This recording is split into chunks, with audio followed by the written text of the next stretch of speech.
Let's get started on your portrait drawing. So in here I have a blank canvas with sort of a white background, maybe a little off-white. Let's see here. And the size, usually I will use a 1:280 multiply by 2 or multiply by 3. And this one I think I multiply by the 2. Now I start off with a circle. So this is very important because this circle is going to set you up with, and now I start with jawline. So basically what I'm thinking is basically the circle represent the part of the skull of your head, and the jawline is represent your mandible. And where what I do here is like the bottom of the circular shape should be the base of your neckline, and the line in between, which is in the middle of the circular shape or your skull, should be the top part of your eye socket. So basically that's the top part of your eye socket, and your eye is going to be right below there. So if you draw a line that below this section in between here should be right in the middle, in between this distance and that distance should be even.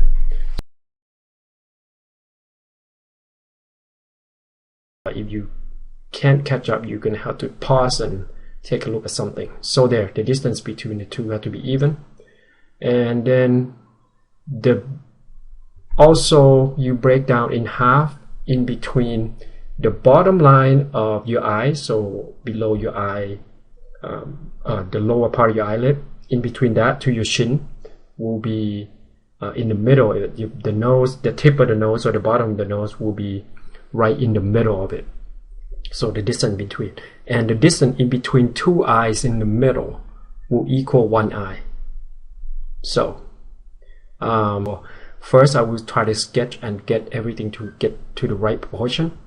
After that I will make another layer on top and make a finer line and try to refine the drawing. So usually I don't draw at this level of details much anymore, but for the tutorial I will draw as much as I can because it's a lot faster for me to paint. Oh, and also the distance between the bottom of the nose to the chin, that should be your lips. But sometimes the chin can be shorter or the lips can be upper, so you can move it up and down a little bit. Depends on how you want to accentuate. Sometimes some people like to have the lips are really low for the female, even faint. So to make it really thin line. If you're using ink, number 0.7 should be the thick line, and 0.03 to 0.05, 0.5 or 0.3, sorry, should be the thinner line. Or if you can have 0.05, then that would be the thin line also. If you're using pencil, when you're doing a thin line, you can just draw light. When you drawing a face, it's not the matter of adding, it's a matter of putting everything in the right place and have the shape being right. So if your shape is not right, then it's not going to look how you want it to look. So if you want it to be pretty, you're going to have to keep tweaking the shape of the eyes, the shape like what I'm doing right now. I'm keeping moving the line around for the chin or jawline. And when you're drawing the iris, make sure that the space of the white of the eye are the same on the different sides. Say if the left eye have the space on the right part of it, you have to compare. If the space of this part here in between the iris and the edge of the eyes is wider, then on this side, the opposite side has to be kind of wider too, so that it looks like it look at the same direction. And now I'm just gonna draw some basic hair. So I'm drawing hairline first, so that's where the hairline can be, and the ear, where the earlobes, top earlobe coming out, that should where the ear coming out of your skull, that should level with your eye. And then your earpiece going up, and then the earlobes going down right. I don't know, some people have long ear, so right next to the jawline basically. Alright, so yeah, you know what the ears look like. Now I'm adding bang on her head, and I forgot to make another layer, which I should, but it doesn't matter at this point. The reason I would add another layer for hair is because I can just take it out and change her hairstyle, and that's become very useful in character design. And usually I like the female eyebrows to have like tapered in the end, and it has like a sort of like a swan wing shape. Not really, but it's sort of arc up and going down. And I'll clean up the inner side of the eye a little more. So now I'm drawing some nose bridge line to give it indication. And for the nose, you can just leave it like that, just for the bottom part of the nose. And sometime I will give it a nostril, which it depends on your preference. So yeah, just send me a message, and you can request anything on the foundation level on what do you want to see. Maybe we'll paint some torso in depth, or draw legs, or draw whatever part. So I have more plans to do.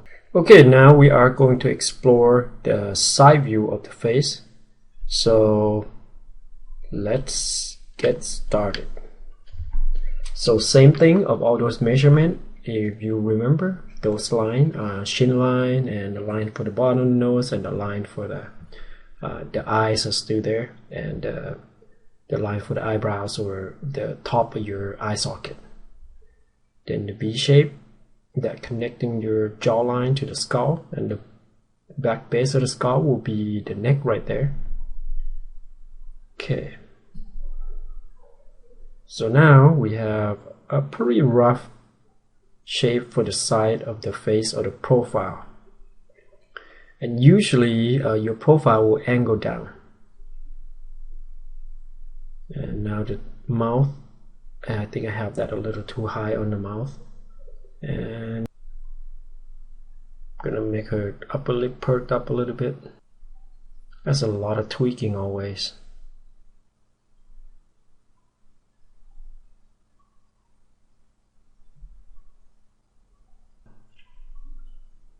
Okay, I'm gonna move the line eye back up and back a little. There, that should be kind of like the right space. But some people have, it depends on the person, you might have a lower nose bridge or a flatter nose bridge, or some people have a really high nose bridge. So it depends on your liking on how you want to put them, but the distance should be in a good amount. And eyebrows. And I'm trying to make it onto the same line.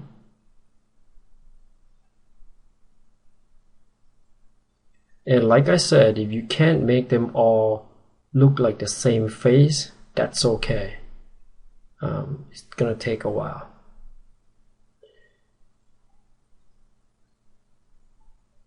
There.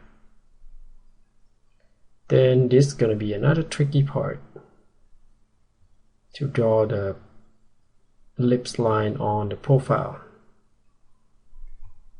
because you have to line up the mouth and the corner of the mouth and make them line up nicely. So there, some lips.